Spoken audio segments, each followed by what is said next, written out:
Pensamiento del día domingo 8 de junio, tú haces nuevas todas las cosas. He aquí que hago nuevas todas las cosas. Apocalipsis capítulo 21, versículo 5. El libro del Apocalipsis cierra todos los escritos del Nuevo Testamento. En él, el apóstol San Juan nos devela a grandes líneas los acontecimientos que la Iglesia deberá afrontar a lo largo de su camino y nos explica su sentido. Ya sea en medio de luchas y persecuciones, la Iglesia se encamina hacia un cielo nuevo y una tierra nueva. La fase final de este camino será la plenitud del reino de Dios. El mundo actual se renovará radicalmente.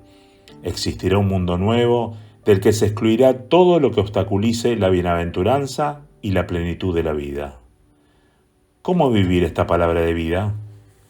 Ella nos asegura que nos encaminamos hacia un mundo nuevo que se prepara y se construye ya desde ahora. Es todo lo contrario a una invitación a la despreocupación y a la huida del mundo. De hecho, Dios quiere renovar todas las cosas: nuestra vida personal, la amistad, la familia. Quiere renovar la vida social, el mundo del trabajo, de la educación, de la cultura, de la diversión, de la sanidad, de la economía, de la política. En una palabra, todos los sectores de la actividad humana. Pero para hacer esto, Él tiene necesidad de nosotros. Necesita personas que dejen vivir en ellas mismas su palabra, que sean su palabra viva, otro Jesús en sus ambientes.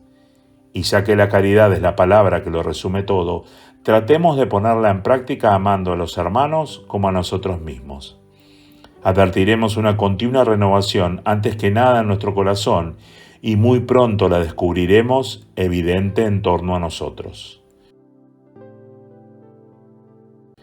Chiara Lubich, fragmentos del comentario La Palabra de Vida de abril de 1989. Hola, si te ha gustado este video, danos like y suscríbete al canal para recibir notificaciones. Recuerda que es libre y gratuito sin ningún compromiso. Palabra de Vida, junio de 2025. Denles ustedes de comer. Del Evangelio de San Lucas, capítulo 9, versículo 13.